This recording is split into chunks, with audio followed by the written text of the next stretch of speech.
Llegó la hora con José Francisco Lagos y Mara Cerini. Y bueno, y vamos a cumplir como la media promesa que tenemos en los jueves de... A veces intentamos el jueves de economía y emprendimiento, pero esta vez nos vamos a entender con la primera mitad, la segunda mitad de la promesa. La primera que dije economía y emprendimiento, no sé qué dije primero. Pero vamos a estar con economía y, como siempre, un amigo de la casa que está aquí en el estudio conmigo, Ricardo Ruiz de Viñaspre. ¿Viste que hago? Cometo siempre ese mismo error. Economista y director de la Escuela de Ingeniería Comercial de la Universidad Finisterra. Bienvenido, llegó la hora. ¿Cómo estás, Mara?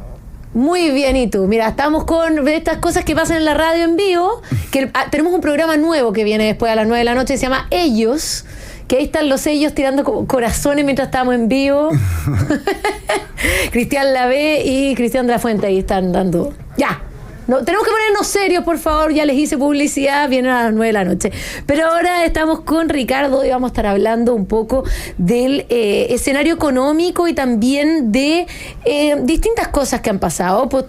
Tú, en el fondo, hay una carta tuya en la segunda, si no me equivoco, en el cual hablas del caso Democracia Viva. Y la verdad es que es un ejemplo muy esclarecedor de esta situación que estamos viendo, en que los políticos, las autoridades, parece que pueden saltarse las reglas y hacer las cosas como ningún otro ciudadano o trabajador puede hacerlo. Es bien interesante cómo reflejas esta situación. ¿Por qué no nos explica un poco qué querías decir con esta carta? Bueno, me sorprendí con esos WhatsApp que de alguna forma u otra se dieron a conocer a la luz pública, donde la diputada Pérez, ¿cierto?, le empieza a crear como una fachada y le dice a su expareja que es importante que esta fundación haga como que trabaja, ¿no? Le decía, compra papeles, compra stickers, cosa que haya como un trabajo, ¿cierto?, al interior de un domicilio, cosa que cuando lleguen las cámaras y pregunten: hola, ¿esto es Democracia Viva? Sí, aquí estamos trabajando. O sea, era toda una fachada, ¿no?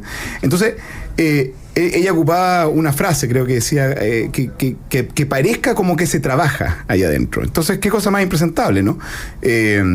Lo que más necesitamos es que los recursos públicos lleguen a la gente más necesitada, a través de pensiones, a través de salud, a través de vivienda, pero lo que estamos viendo con este caso es que los recursos públicos no están llegando a donde tienen que llegar. Entonces, eso yo lo considero impresentable. Tener líderes, que gente por la cual uno vota, para que ayude a solucionar los problemas sociales, justamente hacen lo contrario. Entonces, yo me rebelo ante eso, creo que es algo impresentable. Ojalá los líderes tuvieran la visión país y quieran servir a la ciudadanía y no servirse de la misma. Oye, qué interesante eso, porque últimamente nos hemos topado con muchos casos. La verdad es que yo creo que la ciudadanía está bien agotada con el tema Democracia Viva, y como esto parece que no llega a ninguna parte y cada vez sale más información que se vuelve impresentable. Y también tenemos el caso, bueno, de la senadora y la ministra Maya Fernández y la senadora Allende, que pasan a vulnerar la Constitución y se enriquecen. O sea, en el fondo, igual se estaban enriqueciendo con la venta de esa casa. O sea, yo no veo otro beneficio de haber vendido la casa del expresidente Salvador Allende. Entonces, es una tras otra, donde vemos que los recursos públicos se están yendo más bien a los proyectos personales que tienen estas autoridades versus realmente a las necesidades por las cuales todos estamos dispuestos a pagar impuestos. Tal cual. Por eso yo creo que la gran reforma que necesita nuestro país, Mara, es la reforma al Estado. Es la reforma a cómo ocupamos los recursos públicos para poder llegar a las personas que más lo necesitan. Al final, ¿por qué pagamos impuestos? Bueno, pagamos impuestos porque de alguna u otra forma redistribuimos la riqueza. Las personas que tienen un mayor salario, las empresas que tienen grandes utilidades, aportan o pasan una cantidad de esos recursos a la administración del fisco para tener mejor salud, para tener mejor pensiones, para tener mejor vivienda, para poder pagar a carabineros, etcétera. Entonces, cuando vemos que esa plata no está llegando a solucionar los problemas sociales, es cuando tenemos que reformar el Estado. El Estado crece y crece en funcionarios, crece y crece en ministerios, pero no crece en calidad de servicio. Entonces, es ahí donde tenemos que ajustar, donde el Estado tiene que revisar lo que está haciendo, cómo lo está haciendo, y cortar aquellas cosas que no están llegando a la ciudadanía. Pero eso requiere mucho profesionalismo por parte del Estado y de los dirigentes y del gobierno. ¿Por qué? Porque el Estado es un monopolio de lo que hace. Claro. Entonces, lo que más necesitamos es que el Estado tome decisiones, el gobierno tome decisiones en función de que estas cosas no están siendo útiles para la ciudadanía, estos programas están mal evaluados, los corto y tomo esos recursos y los pongo en otro lado donde sí rentan más socialmente. Como por ejemplo, aumento de la PGU. Claro. Bueno, estamos conversando con Ricardo Ruiz de Viñaspre, economista y director de la Escuela de Ingeniería Comercial de la Universidad Finisterra. Ricardo, es que a mí, por ejemplo, esta es algo que tratamos de repetir hasta el cansancio. El Estado crece. Vemos más grasa estatal, más de 100.000 nuevos empleados públicos que nadie sabe qué hacen. El otro día salía una nota de prensa también, la cantidad de periodistas que habían contratado en los distintos ministerios que tú mirás y decís, ya, aquí son los políticos haciéndose relaciones públicas. Y en eso se están yendo buenos sueldos porque mal no ganan, nuestros impuestos. Entonces, uno dice la situación que estamos hoy día. A ver, un Estado que está con un déficit fiscal, ¿ya? Creamos un ministerio nuevo, que es el Ministerio de la Seguridad. No es que no tengamos problemas de seguridad, pero ¿se arregla la seguridad con un ministerio? Esto implica que el Ministerio del Interior no está haciendo su pega también. Después, tenemos esta contratación de miles de empleados que cuesta un mundo despedirlos porque están protegidos por todas partes. Después nadie está dispuesto a cerrar los programas que la DIPRES tiene mal evaluado. Y hoy día, ya vamos a pasar ese tema, pero también estamos en la conversación de una reforma de pensiones donde vamos a crear un nuevo ente estatal y más encima un inversor estatal ya pensando en marzo. Entonces, yo veo que esta maquinaria no para. O sea, no cerramos nada, no cortamos nada y creamos más Estado. En un estado de déficit fiscal de poco crecimiento y en el sentido común, a los que no somos economistas, no me suena, no me cierra, no me dan los números. Sí, claro.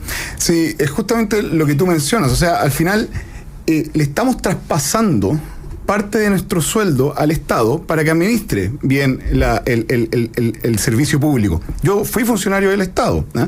A mucha honra, fueron años maravillosos donde justamente lo que buscaba era tratar de aportar al país para que el país creciera, para que la gente tuviera más empleo, para que los salarios crezcan.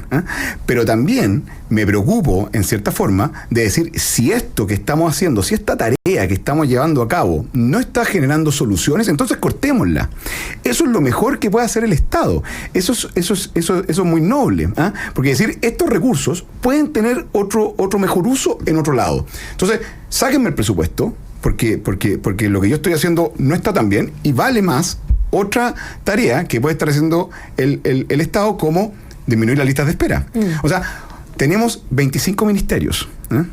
25 ministerios que seguramente si los nombramos no vamos a llegar a nombrarlos todos.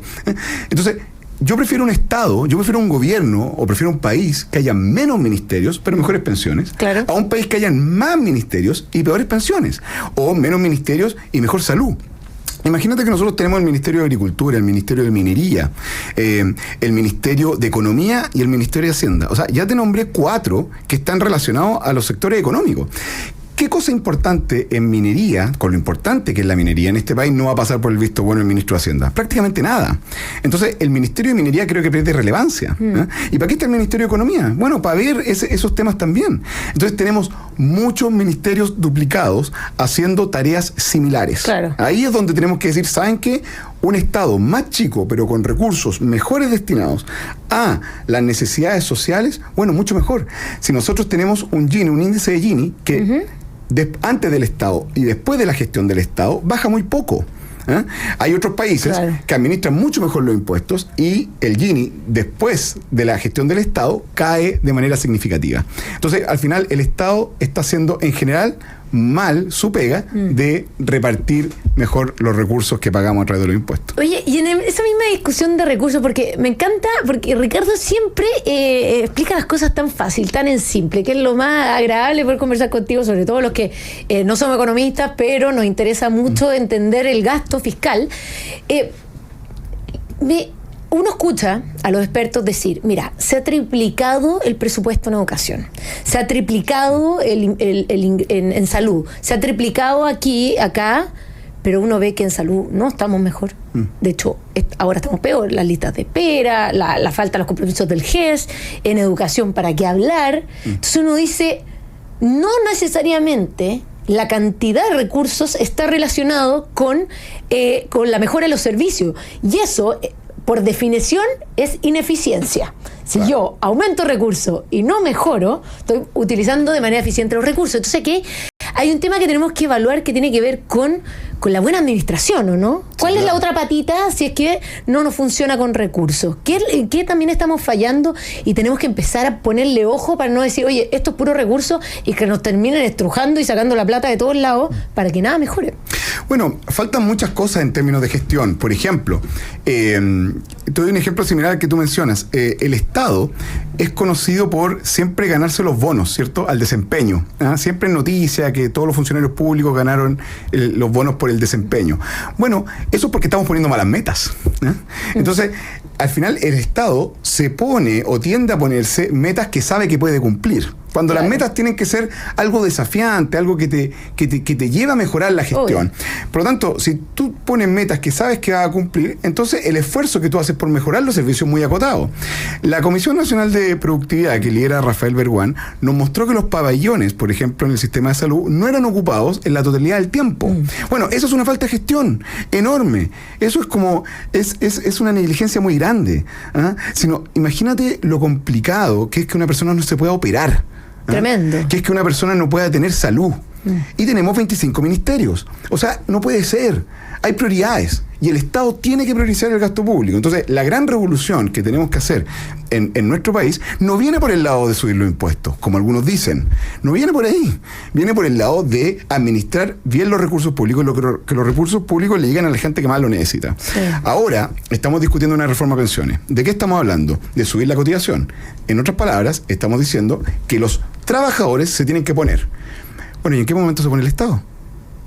Pero si el aumento en las cotizaciones significa que los trabajadores tienen que poner más plata. Claro. Entonces, pero los trabajadores ya ponen el 19% del IVA. Sí. ¿Se administra bien? Yo creo que no. Entonces, ¿por qué no el Estado revisa su gasto público y le dice a los trabajadores, ¿sabes qué? Quizás yo puedo poner gran parte de la plata. Voy a cerrar esto, voy a cerrar esto otro, voy a cerrar el ministerio, voy a cerrar estos gastos, voy a cerrar estos programas y voy a generar una bolsa de ahorros que me permite, por ejemplo, aumentar la PGU. Pero pedirle plata a los trabajadores, oigan, aumenten su cotización, préstenme plata. Es la alternativa más fácil. Obvio. ¿No? Oye, ahí donde, mira, si al final uno mira para el norte, digo yo, mira a Estados Unidos y ve esto del Ministerio de la Eficiencia y cómo se cortaron cosas, bueno, aquí al lado también en Argentina, y uno dice, mira, si no es tan loco, no es tan loco esto de empezar a pensar en la eficiencia del gasto fiscal. Oye, en los minutos que nos quedan, me encantaría, precisamente porque el tema de la reforma de pensiones es lo principal de estas últimas semanas, está en discusión, están los distintos puntos de vista. Veámoslo desde el punto de vista técnico, ¿ya? Lo bueno, lo malo, lo feo de la reforma. A ver, hay cosas buenas, hay cosas que no me gustan tanto, obviamente, pero a ver, lo que más me ha gustado es que el gobierno ha entendido, tuvo que llegar al poder para eso, cosa que no me parece muy noble, pero el gobierno ha entendido, espero que lo siga entendiendo si es oposición en el futuro, de que la capitalización individual es importante, que el ahorro es importante. Ese es algo medio obvio, pero antes, al parecer, el presidente Boris no creía en eso. Siempre apoyaba el no más AFP, siempre apoyaba el reparto, de manera un poco oportunista, qué sé yo, para llamar la atención y para obtener votos, yo creo. Pero lo potente que tiene el sistema de pensiones actual nuestro es que incentiva, o más que nada, obliga el ahorro. Y está bien obligar el ahorro, porque parte de lo que ganamos hoy en día tiene que ser ahorrado para el día de mañana, cuando no estoy trabajando, ¿cierto? Por lo tanto, este proyecto de ley hace crecer la capitalización individual, hace crecer el ahorro, en 4,5 puntos de inmediato, lo cual es muy positivo. O sea, esta reforma llega tarde. Sí, aumentar la tasa de cotización debió haber sido hace 15 años atrás o 20 años atrás. Sí, claro.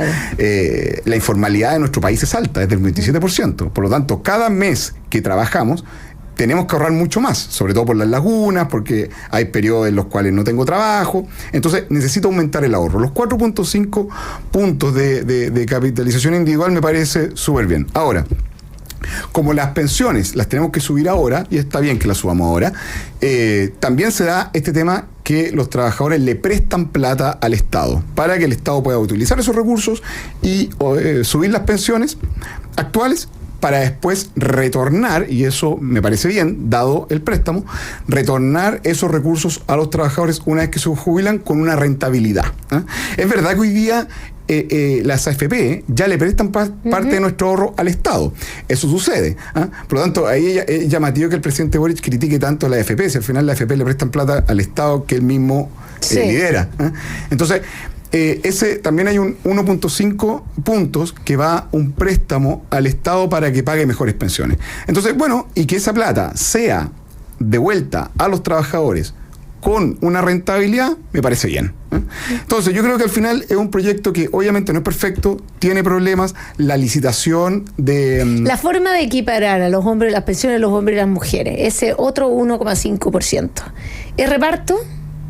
¿Qué crees tú? En estricto rigor lo es, porque estamos sacándole plata a unas personas para entregárselas a otras.